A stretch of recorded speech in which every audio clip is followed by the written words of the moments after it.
আমার হইছে যত জ্বালা, সারাদিন অফিস করে আসে তুমি ছুঁইছো কে? আসসালামু আলাইকুম সবাইকে। আশা করি সবাই অনেক ভালো আছেন। আমরা অনেক অসুস্থ, ঘরের সবাই মোটামুটি, বিশেষ করে আমি কিছুদিন আগে গলার জন্য ডাক্তার দেখাইছি, এখন আবার জ্বর আসছে, শরীর ব্যথা, মনে হয় বিশেষ চিকনগুনিয়ার লক্ষণ দেখা দিচ্ছে। অনেক অসুস্থ। সারাদিন পর মাত্র একটু উঠে বসলাম। বড় ছেলেটার পরীক্ষা, পড়তেছে একা একা। ছোট ছেলেটারও পরীক্ষা, একা একা পড়তেছে। আর কি বলবো, সবাই কেসিটা কি পাইছো? দোয়া করবেন যেন তাড়াতাড়ি সুস্থ হয়ে যায়, কেসি তাড়াতাড়ি ভালো হয়ে যায়।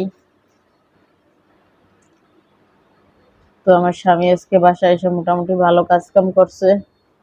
অফিস থেকে চলে আসছে 5টা বাজে অসুস্থ দেখে ছুটি নিয়ে। তো আসার পর কি কি করলো দেখেন। আসলে আমাদের ঢাকা শহরে আমরা নিজেরা ছাড়া নিজেদের আর কেউ নেই। বাপ মা ভাই বোন আত্মীয় স্বজন কেউ থাকে না। নিজেরা অসুস্থ হই, সুস্থ থাকি, সব নিজেদের কাজ কাম সব নিজেদেরই করতে হয়। এই অসুস্থ শরীর নিয়ে অনেক কিছু করা লাগছে, বিশ্বাসই করতে পারি না। শরীরে শুধু ব্যথা, জ্বর। ওরা পরীক্ষা চলতেছে, যার পরীক্ষা চলে সে আবার সয় কেমনে? ওঠো। তোমার আম্মু অসুস্থ, আর আমারও দিছে বাসার কাজ কাম। সারাদিন অফিস করে আইছি, আবার আর একজন ডেসিস উপরে উঠেছে।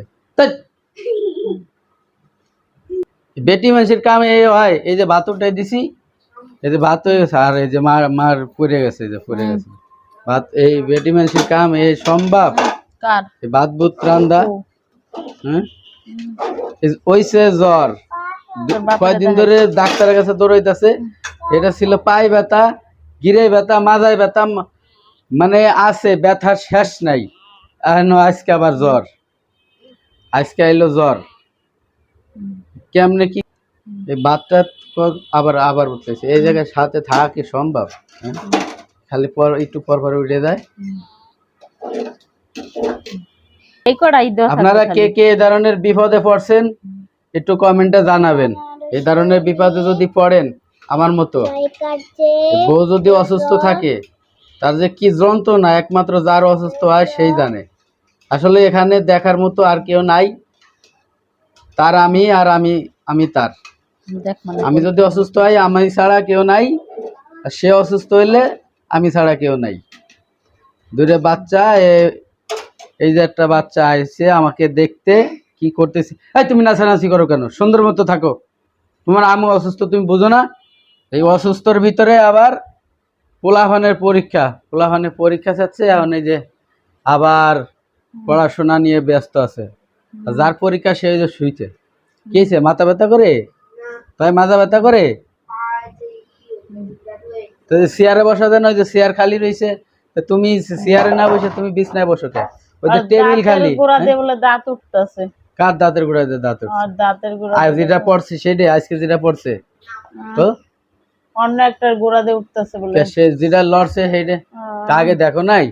দেই দাঁত দেখাই দিই সবাই রে। না, পড়াশোনা কখন শেষ হবে?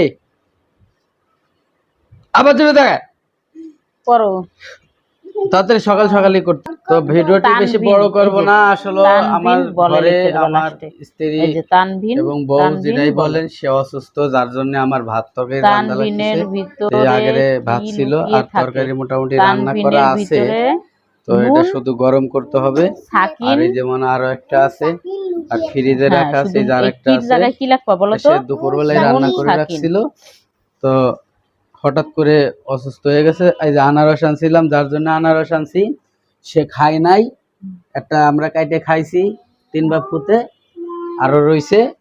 আর যার জন্য আনছি, যার উদ্দেশ্য করে, সে খায় নাই, এখন পর্যন্ত সে খায় নাই। তো ওষুধ আনলাম, ওষুধ খাওয়াই।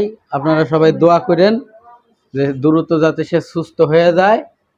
সবাই ভালো থাকবেন, সুস্থ থাকবেন। আল্লাহ হাফেজ।